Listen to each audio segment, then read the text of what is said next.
लागलं होतं का?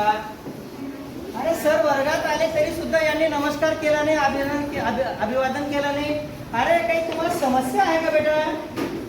नाही ना, ठीक आहे. हे तुम्हाला सगळ्यांना असं गरम गरम वाटतंय ना? थोडं उकळतंय ना? आपण कशाची वाट पाहतो आहोत? आपण सर्वजण वाट पाहत आहोत आभाळातल्या पावसाची, पावसाच्या धारांची. पण त्या धारा येत आहेत का? पण दुसऱ्या धारा मात्र नक्की येत आहेत. कोणत्या? घामाच्या धारा. अरे तुमचा मेंदू तर खूप चांगल्या पद्धतीने काम करतो. वा वा वा वा, छान. असंच तुम्ही विचारपूर्वक उत्तर द्यायचं आहे. विद्यार्थी मित्रांनो, आज आपला मराठी भाषा विषयाचा पाठ क्रमांक 3 तोडणीला सुरुवात आपण करणार आहोत. तोडणी शब्द कधी ऐकलाय का तुम्ही? कुठे कुठे ऐकलाय बरं? शेतात. बरोबर.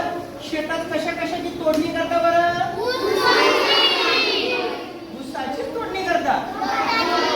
अरे बाबांनो, शेतातल्या उगवणाऱ्या प्रत्येक भाजीची जोपर्यंत आपण तोडणी करत नाही तोपर्यंत आपल्या पोटाची भरणी होत नाही. आणि आपल्या पोटाची जोपर्यंत भरणी होत नाही तोपर्यंत आपलं पोषण होणार नाही. मग आपल्यासाठी शेतीची कामं करणारे खूप उपयुक्त असतात.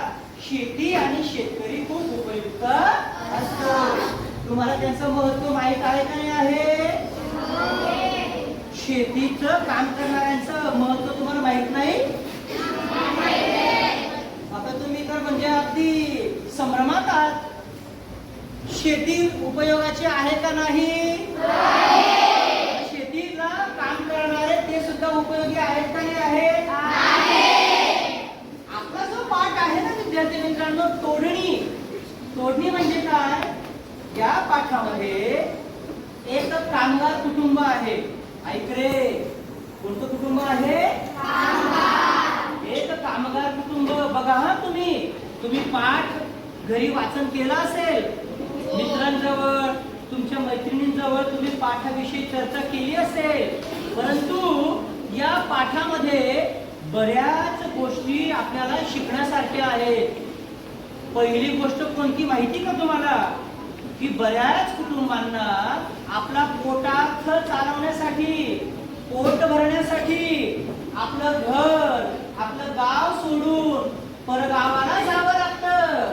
परगावाला गेल्यावर कुठल्या तरी शेतात उघड्यावर छोटीशी एखादी झोपडी बनवून, त्याला कोपी म्हणतात, ती कोपी उभारावी लागते. तिथे ते बिचारे ऊन, थंडी, वाऱ्याचा सामना करत जगतात. त्यांची मुलंही त्या सगळ्या संकटांचा, आव्हानांचा सामना करतात. अशा एका कुटुंबाचा हा प्रसंग या पाठातून आपल्याला बघायला मिळणार आहे. या पाठामध्ये काबाड कष्ट करणारे कुटुंब त्यांच्या मुलाला मात्र शिक्षण घेण्यासाठी अजिबात प्रोत्साहन देत नाही. तुमचे आई वडील चांगले आहेत का नाही? तुम्हाला ते शाळेत पाठवता का नाही पाठवता? पाय झटकलात, आदळ आपट केली, पण तुम्हाला ते उचलून मोटरसायकलवर बसून शाळेत सोडता का नाही सोडता? मात्र या पाठामध्ये असे एक पिता आहे, असा एक बाप आहे, ते काय सांगतात? अरे माझ्या मुलाला मी कामाला घेऊन जाईल शेतामध्ये, तो काम करेल, त्याला पैसा मिळेल, मला पैसा मिळेल, भरपूर पैसा मिळेल. वा वा वा वा. कदाचित ते वडील असा विचार करत असतील, पण त्या मुलाला शिक्षणाची मात्र भलतीच आवड होती आणि वडील आपल्याला शिकू देत नाही, शाळेत पाठवत नाही, म्हणून तो मुलगा दुःखी आहे. या पाठातून आपल्याला शिक्षणाविषयी तळमळ समजणार आहे. या पाठातून दुसरी गोष्ट काय शिकायला मिळते विद्यार्थी मित्रांनो? या पाठामध्ये एक वेगळ्या प्रकारची बोली भाषा आहे. महाराष्ट्रात मराठी तर बोललीच जाते, पण मराठी बोलण्याची लकब वेगवेगळ्या भाषेत, वेगवेगळ्या जिल्ह्यांमध्ये वेगवेगळ्या पद्धतीने आहे. तुम्ही बऱ्याचदा जुने मराठी चित्रपट पाहिलेत का? तुम्ही चित्रपट पाहिलेत का नाही बाबांनो? बरं खरं सांगा की नाही? अरे वर्षा, अरे इकडे ये की बाबा. कोल्हापूर, सोलापूर, सांगली, साताऱ्याकडची भाषा अशी हेलकावे घेणारी असते. आपल्या नंदुरबार जिल्ह्यामध्ये पण एक वेगळ्या प्रकारची बोली, लकब. तुम्हाला माहिती आहे का नंदुरबारची लकब कशी आहे? बोलू का मी? हे तू चांगला आहे का? हे चल ना माझ्यासोबत, चल ना. मग तू कुठे चालला? मी जळगावला चाललो, जळगावला. धुळे पैशाने धुळे. बघा आपले उच्चार कसे असतात? चांगला, चांगला, जळगाव, धुळे. आपण ळचा उच्चार ड करतो, च चा उच्चार च करतो. पण अशी लकब वेगवेगळ्या भागांमध्ये वेगवेगळ्या ठिकाणी आपल्याला बघायला मिळते. अजून आपल्या नंदुरबार जिल्ह्यामध्ये कोकणी भाषा बोलली जाते. कोकणी माहिती आहे का तुम्हाला? हे कोशी, कशी आहे तू? तू ठीक आहे का? तू आज काय खाल्लं? असं बोलणं ऐकलंय का तुम्ही ग्रामीण भागात? ही कोकणी बोली भाषा. त्याचबरोबर नंदुरबार जिल्ह्यात पावरी भिराव भाषा बोलली जाते. ऐकली का तुम्ही पावरी भिराव भाषा? ए बोयरा, की हाय रा? तू मांडून खादून क्या? की हाय? तो पोयरा हाय का नाही हाय? बघा अशा पद्धतीची वेगवेगळी लकब असलेली भाषा बोलली जाते का नाही जाते? कसं या पाठात एक वेगळ्या प्रकारची मराठी तुम्हाला ऐकायला वाचायला मिळणार आहे. ती लकब कशी आहे, शिक्षणाचं महत्व कसं आहे ते तुम्ही या पाठातून समजून घेणार आहात. पाठ वाचन करण्यापेक्षा या पाठावर आधारित पाठाचे नाट्यावलोकन तुम्ही आता बघणार आहात आणि हे नाट्यावलोकन बघून तुम्हाला काय शिकायला, समजायला मिळतं त्याच्यावर आपण काही चर्चा नाटक झाल्यानंतर करणार आहोत. पण नाटकाचा आनंद घ्यायचा आहे तरी तुम्हाला? आपण वाचल्यापेक्षा डोळ्यांनी जे बघतो ते लवकर शिकत असतो. बघा बरं, आता नाटकाला सुरुवात होणार आहे. चौथ्या टाळीला नाटक सुरू होईल. तर हात वर.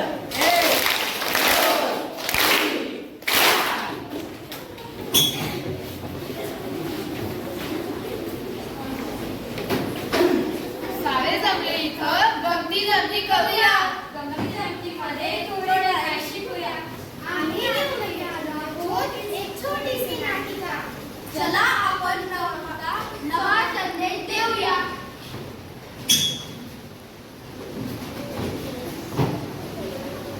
अरे तारा, वर्षा, मीरा कुठं आहात सगळी? चला लवकरी, आपल्याला परक्या गावी जायचं आहे ऊसतोडणीला. होय होय, आलो आलो. होय, आलू आलू. नवा आवरा पटकनी, जायला उशीर होत आहे.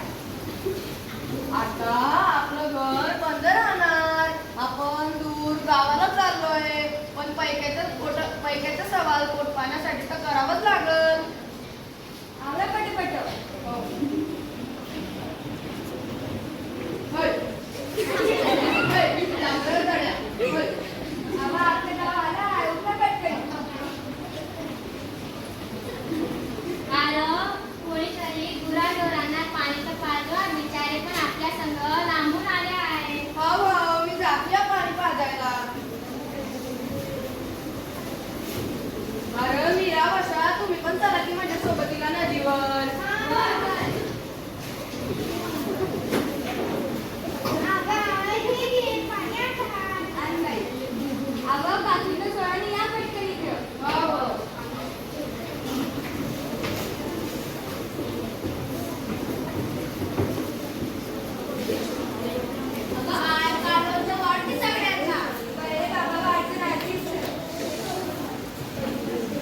वर्षा आणि मीरा तर उसावर झपाझप गाव घालतात. उद्यापासून त्यांना शाळाला नाही जायचं, त्यांना आपल्यासोबत गावाला जाणायचं.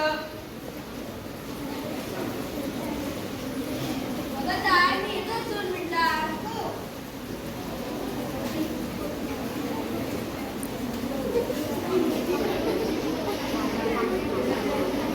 अगं आई, या चिठ्ठीवर काय लिहिलेलं आहे? वाटून साऱ्या दिवसात एकटी शिकलेली नाही तू जायला विचार. अगं ताई, या चिठ्ठीवर काय लिहिलं आहे? अरे, या चिठ्ठीवर लिहिलं आहे.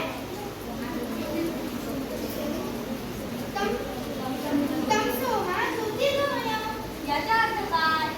याचा अर्थ अंधाराकडून प्रकाशाकडे. म्हणजे तू आता शहर नाही, तो झाला अंधार, आणि तू शिक्षित, तो झाला प्रकाश. होय होय.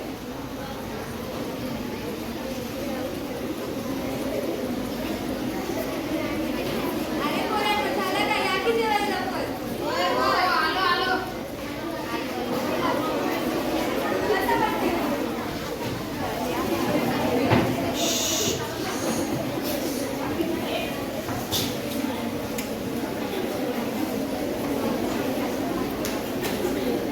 आता आई करून दे. आता हे कर. आई, तू मला म्हणाली होतीस आपण इथं झोपणार नाही.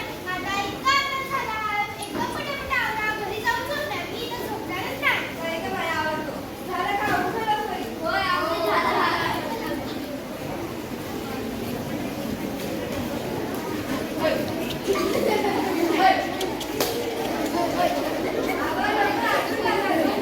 आता वर्षा ऐक ना. होय बाई, आणतो की.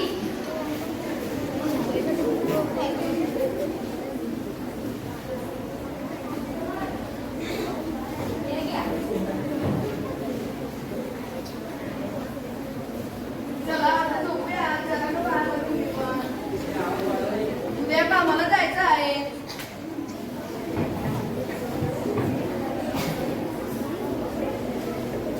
अगं, उठा पटकन, आज बाजाराचा दिवस आहे. हा बघ. उठा लवकर.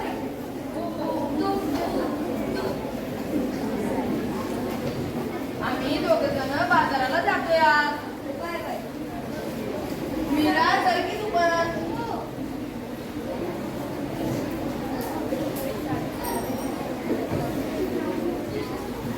अरे वर्षा, तू आज शाळेला का नाही गेलास? अगं काकू, मला पण शाळेत जायचं आहे, पण अगं मला जाऊ देत नाही. असं कसं? वर्षाची आई, ए वर्षाची आई. काय गं बाई, काय झालं? वर्षाला शाळेला काय झालं? अगं त्याच्या बाबा त्याला शाळेला पाठवत नाही. असं कसं? वर्षा मोठा होईल,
पाहिलं एखादं टीव्हीवर नाटकात काम करणाऱ्या कलावंतांसारखं हे पण नाटक करत होते का नाही? असं वाटत होतं जणू काही खरोखरचा प्रसंग सुरू आहे.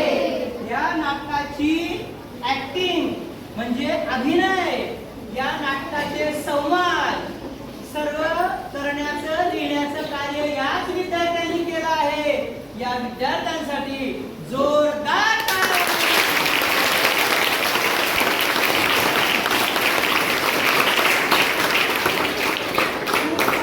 आपण आता एका मिनिटाची चर्चा करणार आहोत. नाटक पाहिलं तुम्ही? नाटकातून शिक्षणाचं महत्व समजलं? शाळेत गेलं नाही तर काय तोटा होईल ते समजलं? वर्षाचं तुमच्यासारखं काहीतरी स्वप्न आहे, ते स्वप्न त्याने शेवटी बोलून दाखवलेलं आहे. बोलून दाखवलं का नाही दाखवलं? कोणी ऐकलं बरं वर्षाचं शेवटचं स्वप्न त्याने काय बोलून दाखवलं? सांगा बरं. वर्षा काय बोलला? मला शिकून कोणती परीक्षा द्यायची आहे? उभा राहून बोल. छान बोललास तू. उभा राहा.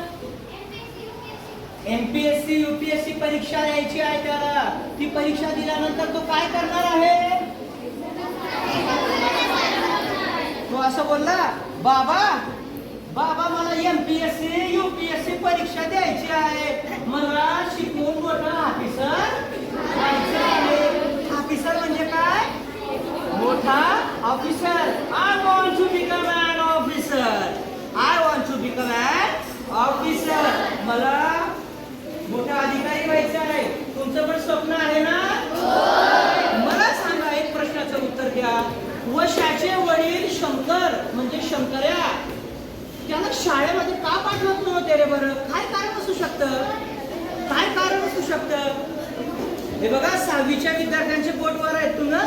तुम्ही पण उत्तर दिलं पाहिजे. बोल ना ग.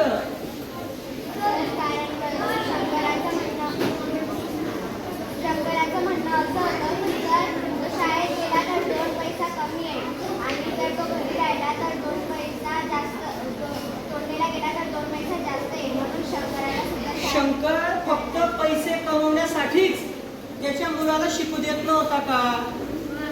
काय कारण? काहीतरी कारण तर असेल ना. नाहीतर कोणता वडील कोणता बाप आपल्या मुलाला शाळेत पाठवत नाही बरं? कोणीच एवढा वाईट नसतो. काहीतरी कारण असेल ना. दीपक सांग ना बेटा तू. कदाचित शंकरच्या डोक्यावर काय असेल? कर्ज असेल आणि त्याला समजलं नाही मी माझ्या मुलाला शाळेत शिकवायला पाहिजे. त्याला असं वाटलं माझा मुलगा पण शेतात काम करेल, ऊस तोडेल, मला त्याचा रोजगार मिळेल आणि मी पटापट कर्ज फेडेल. तर अशा प्रकारे हा पाठ इथे संपन्न झालेला आहे. तुम्ही छान प्रकारे प्रश्नांची उत्तरं दिलेली आहेत. तुमचं सगळ्यांचं मी अभिनंदन करतो. तुम्ही एकमेकांसाठी टाळ्या वाजवा.